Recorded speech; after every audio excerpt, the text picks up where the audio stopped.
वैदिक साहित्य। इसके दो भाग हैं, श्रुति और स्मृति। श्रुति अर्थात सुना हुआ, ईश्वर की वाणी जो ऋषियों ने सुनी थी, अपने शिष्यों को सुनाई थी। इस ग्रंथों के अलावा जितने भी ग्रंथ अब तक रचे गए हैं वो स्मृति ग्रंथ कहलाते हैं। वेदों को अग्नि, वायु, आदित्य व अंगिरा द्वारा रचित माना गया है। इनका संकलन वेद व्यास ने किया है। हर वेद में 4 भाग होते हैं।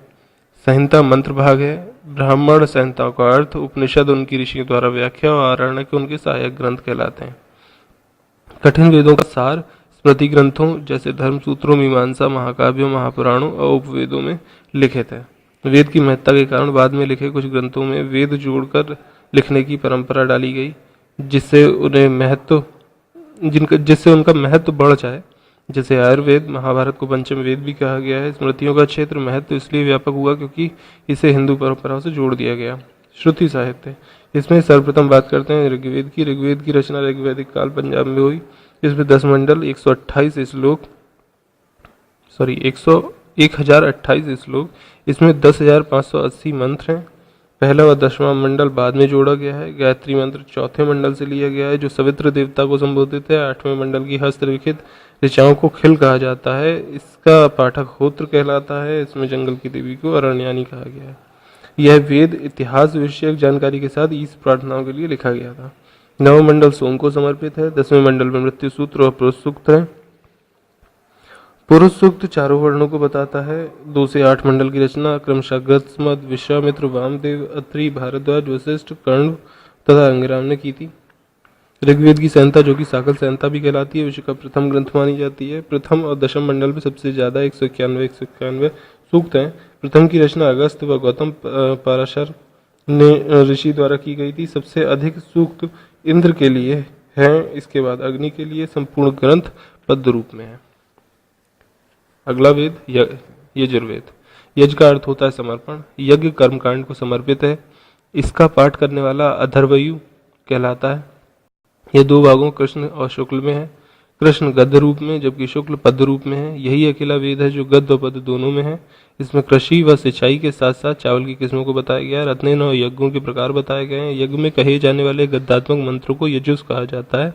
इसमें 40 अध्याय, 3988 मंत्र हैं। गायत्री मंत्र, महामृत्युंजय मंत्र का इसमें भी वर्णन है। यह 5 शाखाओं में विभक्त है। काठक, कापिष्टल, मैत्रायणी, तैत्तिरीय, वाजसनेयी। तीसरा सामवेद। साम का अर्थ है गायन। इसमें सामूहिक गायन के लिए 99 मंत्र हैं। यह गीत प्रधान ग्रंथ है। यह सबसे छोटा वेद है। इसमें 1875 ऋचाएं हैं, जो 75 छोड़कर ऋग्वेद से ली गई हैं, जबकि 17 अथर्व और यजुर्वेद की ऋचाएं हैं। यह 2 भाग आर्चिक और गान में बटा हुआ है। इसमें कई वैज्ञानिक सत्यों का उल्लेख है, जैसे पृथ्वी का घूमना, चंद्रमा का सूर्य से रोशन होना। इसका गायन करने वाला सामक कहलाता है। इसमें वीणा, करकरी, दुदुम्बी, आडंबर, बंकुरा आदि संगीत यंत्रों का उल्लेख है। इसकी 1001 शाखाएं हैं। इतने ही ब्राह्मण होने चाहिए। अथर्ववेद, इसमें 6000 ऋचाएं हैं। इसमें देवों की स्तुति के साथ चमत्कार, जादू टोने, टोटके, हिंसा, विज्ञान, दर्शन का विवरण है। इसके रचयिता ऋषि अथर्व हैं। इसमें कई विषयों का समागम होने से ब्रह्मवेद भी कहा जाता है। इसकी 9 शाखाएं हैं। इसमें जादू टोने के मंत्र होने हैं। इससे स्पष्ट है कि बाद में आर्य प्रकृति पूजक न रहकर अंधविश्वासी हो गए थे। अगले ग्रंथ ब्राह्मण। ब्राह्मण में यज्ञों के कर्मकांड के साथ शब्दों की उत्पत्ति, प्राचीन राजाओं ऋषियों की कथाओं का वर्णन है। प्रत्येक वेद के अपने ब्राह्मण हैं। जैसे ऋग्वेद का ऐत्रेय, कौशिक की। ऐत्रेय इतिहास के बारे में महत्वपूर्ण है, 40 अध्याय हैं, और कौशिक की भाषा के बारे में। इसी तरह शुक्ल यजुर्वेद का शतपथ ब्राह्मण बहुत प्रसिद्ध है। इसमें 100 अध्याय हैं। ऋग्वेद के बाद सबसे ज्यादा इतिहास की जानकारी इसी से मिलती है। इसमें पुरुरवा, उर्वशी, प्रणय, च्यवन ऋषि का महाप्रलय का आख्यान, जन्मेजय, शकुंतला, भरत का उल्लेख मिलता है। सामवेद के अनेक ब्राह्मणों में पंचविश, तांडव महत्वपूर्ण है। अथर्ववेद का गौपद नाम से ब्राह्मण जाना जाता है। आरण्यक। ब्राह्मणों के अंत में कुछ ऐसे अध्याय हैं जो वनों में ही पढ़े जाते हैं, नगरों में नहीं। उन्हें आरण्यक कहते हैं। वानप्रस्थ आश्रम में वनवासी आर्य के लिए दार्शनिक तत्वों का विवेचन यही करते हैं। इन्हीं से उपनिषदों का विकास हुआ है। उपनिषद। मानव जीवन और विश्व के गूढ़ प्रश्नों का विवेचन उपनिषद करते हैं। यह वैदिक साहित्य का अंत होने से वेदांत कहलाते हैं। मुंडको उपनिषद में यह 108 बताए गए हैं, जबकि 11 अति प्रसिद्ध हैं। ये हैं ईश, केन, कठ, प्रश्न, मुंडक, मांडक्य, तैत्तिरीय, ऐतरेय, छांदोग्य, बृहदारण्यक और श्वेताश्वर। बृहदारण्यक और छांदोग्य सबसे प्राचीन है। इसके अलावा यम नचिकेता से संबंधित कठोपनिषद, श्वेत केतु व पिता का संवाद छांदोग्य उपनिषद में वर्णित है। स्मृति साहित्य में सर्वप्रथम वेदांग आते हैं। वैदिक साहित्य की जटिलता को दूर करने के लिए स्पष्टीकरण लिखे गए हैं। सूत्र का अर्थ होता है सारगर्भित वाक्य। यह 6 हैं। प्रथम 4 उच्चारण के लिए, शेष 2 कर्मकांडों के लिए। व्याकरण को वेद का मुख, ज्योतिष को नेत्र, निरुक्त को श्रोत, कल्प को हाथ, शिक्षा को नासिका, छंद को दोनों पैर माना गया है। शिक्षा, यह वेद मंत्र का उच्चारण सिखाते हैं। वेद पाठ में स्वरों के महत्व को बताने के लिए इसे अलग से लिखा गया है। उच्चारण शास्त्र की यह वैज्ञानिक व्याख्या का पहला ग्रंथ है। यह वेदों की विभिन्न शाखाओं से जुड़े हुए प्रतिशाखा कहलाते हैं। इसमें शुक्ल यजुर्वेद की याज्ञवल्क्य शिक्षा, सामवेद की नारद शिक्षा और पाणिनि का पाणिनीय प्रमुख है। छंद, वैदिक मंत्र छंदोबद्ध हैं, इसीलिए छंद की विस्तृत विवेचना इन ग्रंथों में की गई है। शौनक मुनि के ऋक् प्रतिशाख्य में, सांख्यायन श्रौत सूत्र में, सामवेद के निदान सूत्र में इस शास्त्र का व्यवस्थित विवरण है, जबकि स्वतंत्र एकमात्र ग्रंथ पिंगलाचार्य प्रणीत छंद सूत्र है। व्याकरण, इसका उद्देश्य संधि, शब्द, धातु रूप तथा शब्द निर्माण पद्धति समझाना है। सबसे प्रसिद्ध पाणिनि का अष्टाध्यायी है। निरुक्त, इसे वैदिक शब्दों की व्युत्पत्ति दिखाई गई है। कठिन शब्दों की क्रमबद्ध तालिका और कोश निघंटु कहलाते हैं। इसकी व्याख्या निरुक्त में होती है। यस्कराचार्य का निरुक्त ही उपलब्ध है। कल्प सूत्र, यह कर्मकांड संबंधी सूत्र साहित्य है। यह 4 भागों में बटा हुआ है। श्रौत सूत्र, श्रौत का अर्थ है श्रुति या वेद से संबद्ध यज्ञ भाग।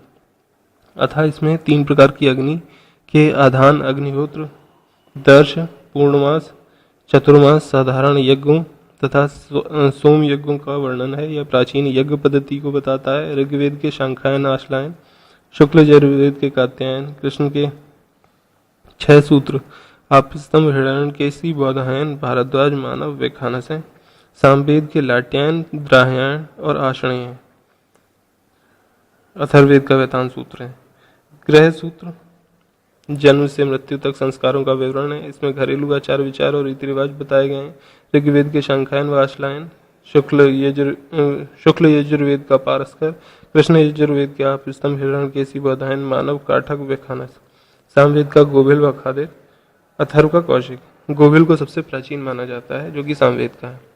धर्म सूत्र, इसमें सामाजिक नियम बताए गए हैं। इसमें वर्णाश्रम की विवेचना है। निषिद्ध भोजन, शुद्धिकरण, विवाह भेद, ग्रस्त नियम बताए गए हैं। इससे बाद में स्मृतियों की उत्पत्ति हुई। यजुर्वेद की 33 शाखा के आपस्तंभ, हिरण्यकेशी और बौधायन ही उपलब्ध हैं। शुल्ब सूत्र, यह श्रौत सूत्र से संबंधित है। इसका अर्थ है मापने का डोरा। इसमें यज्ञ विधियों का मापन, स्थान चयन और निर्माण बताया गया था। यह प्राचीनतम भारतीय ज्यामितीय ग्रंथ है। ज्योतिष, इसमें यज्ञों के लिए उचित काल और मुहूर्त का ज्ञान दिया गया है। इसमें प्राचीनतम ग्रंथ लगध मुनि का वेदांग ज्योतिष है।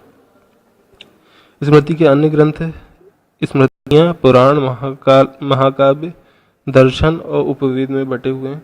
स्मृति साहित्य में मनु स्मृति सबसे प्राचीन और सबसे प्रसिद्ध है। इसके अलावा गौतम, विष्णु, याज्ञवल्क्य, वशिष्ठ, नारद स्मृति भी लिखी गई है। यह सामाजिक नियमों को उल्लेखित करती है। पुराण वेद व्यास द्वारा संकलित है और ये 18 हैं। मत से सबसे प्राचीन माना गया है। महाकाव्य, यह रामायण और महाभारत है। रामायण वाल्मीकि द्वारा रचित है और इसको चतुर्विंशति सहस्त्री संहिता भी कहा जाता है। महाभारत वेद व्यास द्वारा रचित है। इसे जय संहिता, सत शास्त्र संहिता या सत सहस्त्री संहिता भी कहते हैं। गीता महाभारत के 18 पर्वों में से भीष्म पर्व का अंश है। छठ दर्शन, यह 6 है। सबसे पहला दर्शन सांख्य है, जो कपिल द्वारा लिखा गया। इसे लिखने के बाद कपिल को नास्तिक मान लिया गया। यह अद्वैत वेदांत के विपरीत मान्यता रखता है। सांख्य का अर्थ है संख्या संबंधी या विश्लेषण। इसमें प्रकृति व पुरुष के संबंध को समझाया गया है। माना गया है कि प्रकृति ईश्वर का नहीं, विकास का परिणाम है। न्याय दर्शन, यह अक्षपाद गौतम द्वारा लिखा गया। इसमें जिन साधनों से हमें ज्ञेय तत्वों का ज्ञान प्राप्त होता है, उन्हीं साधनों को न्याय की संज्ञा दी गई है। इसमें 5 अध्याय हैं। तर्क, प्रमाण, प्रमेय, साधन, साध्य का विवरण इसमें दिया गया है। अगला है वैशेषिक, जो कणाद द्वारा लिखा गया। यह दर्शन औलोक्य, काणाद और पाशुपत दर्शन नाम से भी प्रसिद्ध है। यह सांख्य के समान है, किंतु वास्तव में यह स्वतंत्र भौतिकी विज्ञानवादी दर्शन है। इसमें आत्म दर्शन के सूत्र लिखे गए हैं। योग, यह पतंजलि द्वारा लिखा गया है। यह आस्तिक दर्शनों में से एक है। इसमें योग द्वारा ईश्वर का साक्षात्कार करने और योग का व्यवहारिक और मनोवैज्ञानिक रूप दिया गया है। पूर्व मीमांसा, यह जैमिनी द्वारा रचित है। पक्ष प्रतिपक्ष को लेकर वेद वाक्यों को निर्णित अर्थ के विचार का नाम मीमांसा है। इसमें पुरुष व प्रकृति के प्रति कुछ स्थूल विषयों को लिया गया है। यह मंत्र और ब्राह्मण वेद के होने के कारण, पूर्व भाग के होने के कारण पूर्व मीमांसा कहलाता है। इसका विषय यज्ञ और धार्मिक है। उत्तर मीमांसा, इसे ब्रह्मसूत्र, शारीरिक मीमांसा और वेदांत दर्शन भी कहा जाता है। इसे वाद नारायण ने लिखा है। मीमांसा का अर्थ है अनुसंधान, गंभीर विचार, खोज। यह वेद के उत्तर भाग का होने के कारण उत्तर मीमांसा कहलाता है। आरण्यक और उपनिषद पर आधारित है। ब्रह्म के स्वरूप की मीमांसा की गई है। उपवेद 4 हैं। ऋग्वेद से आयुर्वेद, धन्वंतरी रचित है। यजुर्वेद से धनुर्वेद, विश्वामित्र रचित है। सामवेद से गंधर्व वेद भरतमुनि द्वारा रचित है। अथर्ववेद का शिल्प वेद विश्वकर्मा द्वारा रचित है।